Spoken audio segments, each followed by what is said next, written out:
Hey, welcome back to Ira Class. Jadi di episode hari ini kita bakal bahas mengenai sumber pendapatan media nih teman-teman, seperti iklan, langganan, dan juga pendapatan alternatif. Nah, pastinya sumber pendapatan itu jadi elemen yang paling penting ya teman-teman, karena untuk mendukung keberlangsungan dan juga operasional perusahaan media tersebut. Nah, pertama kita bahas tentang iklan dulu ya.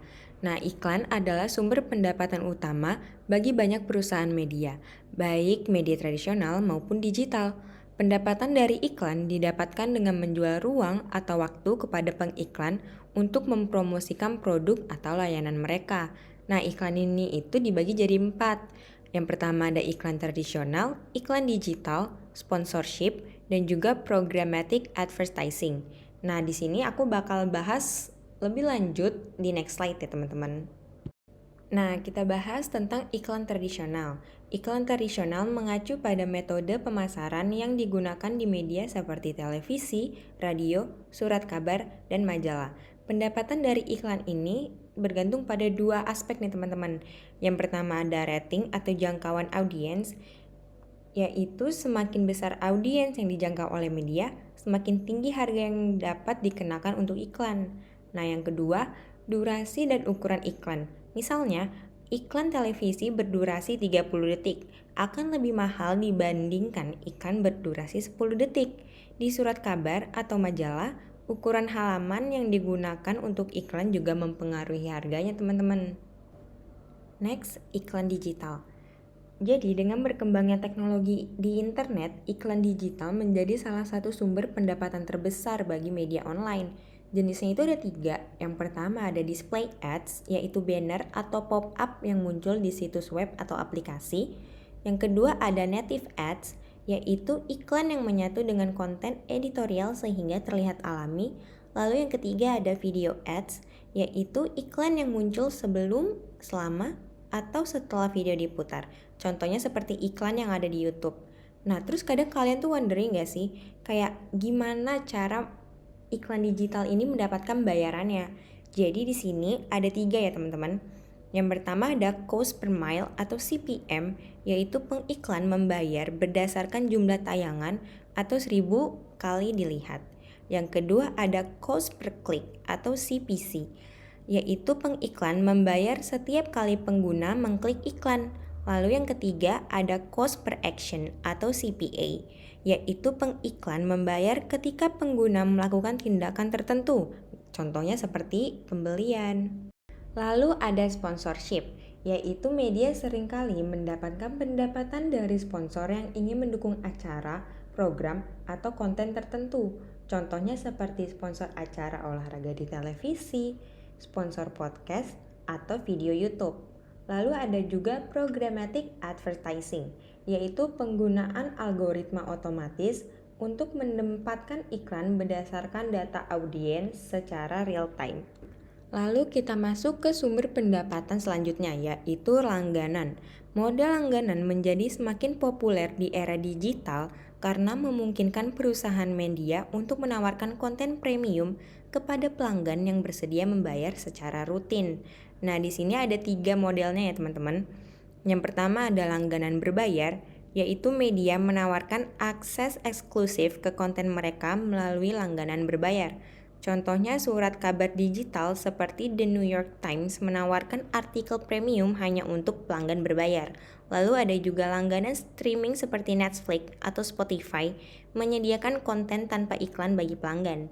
Lalu yang kedua ada freemium model, yaitu model menggunakan model freemium di mana sebagian konten diberikan secara gratis, tetapi akses penuh ke fitur premium memerlukan langganan berbayar.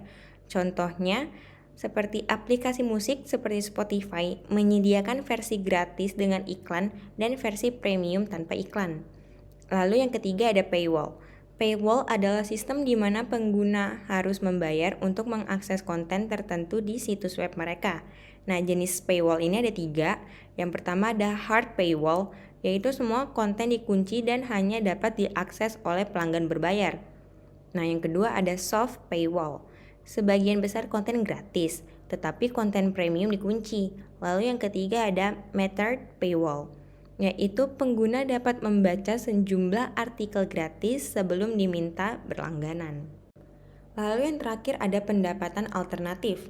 Nah, selain iklan dan langganan, perusahaan media juga memiliki berbagai sumber pendapatan alternatif yang membantu diversifikasi bisnis mereka, seperti penjualan konten digital, lisensi dan hak penggunaan, acara dan sponsorship, crowdfunding dan donasi, pendanaan pemerintah, lalu ada juga penjualan dari merchandise.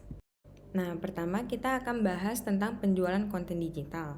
Nah, pendapatan ini berasal langsung dari konsumen yang membeli produk tersebut. Contohnya seperti dari e-book, podcast eksklusif, dan juga kursus online. Selanjutnya ada lisensi dan hak penggunaan. Nah, media seringkali menghasilkan pendapatan dengan menjual lisensi atau hak penggunaan atas karya mereka kepada pihak lain. Contohnya, seperti menjual hak siar acara televisi ke jaringan internasional, lalu seperti menjual foto jurnalistik kepada perusahaan lain. Selanjutnya ada crowdfunding dan juga donasi. Beberapa media independen menggunakan crowdfunding atau menerima donasi langsung dari audiens mereka untuk mendukung operasionalnya. Contohnya seperti platform berita investigatif meminta dukungan finansial dari pembaca, lalu ada juga podcast independen meminta donasi melalui platform seperti Patreon. Lalu ada juga acara dan sponsorship. Nah, media dapat menyelenggarakan acara khusus seperti konferensi, seminar, festival musik, atau pameran seni yang didukung oleh sponsor atau tiket masuk dari audiensnya. Nah, lalu ada juga pendanaan dari pemerintah. Di beberapa negara, pemerintah memberikan subsidi atau pendanaan kepada media untuk mendukung penyebaran informasi publik yang penting bagi masyarakat. Dan yang terakhir ada penjualan merchandise. Nah, media juga dapat menjual merchandise seperti pakaian, aksesoris, buku cetak, atau produk lainnya yang terkait dengan merek mereka. Jadi kesimpulan yang dapat kita ambil pada materi hari ini yaitu sumber pendapatan media sangat bervariasi tergantung pada jenis media dan strategi bisnisnya. Kombinasi antara pendapatan dari iklan, langganan, dan juga pendapatan alternatif memungkinkan perusahaan media untuk tetap kompetitif di tengah perubahan teknologi dan perilaku konsumen. Diversifikasi sumber pendapatan menjadi kunci keberhasilan jangka panjang dalam industri ini karena membantu mengurangi ketergantungan pada satu model bisnis saja serta memberikan fleksibilitas menghadapi tantangan pasar yang dinamis. Ya, udah selesai nih IRA kelas hari ini teman-teman. Jadi gimana nih? Udah pada paham belum mengenai materi kita hari ini? Yaitu sumber pendapatan media seperti dari iklan, langganan, atau pendapatan alternatif lainnya. Semoga IRA kelas hari ini bisa bantu teman-teman lebih paham ya tentang sumber pendapatan media. See you in the next episode guys. Bye-bye.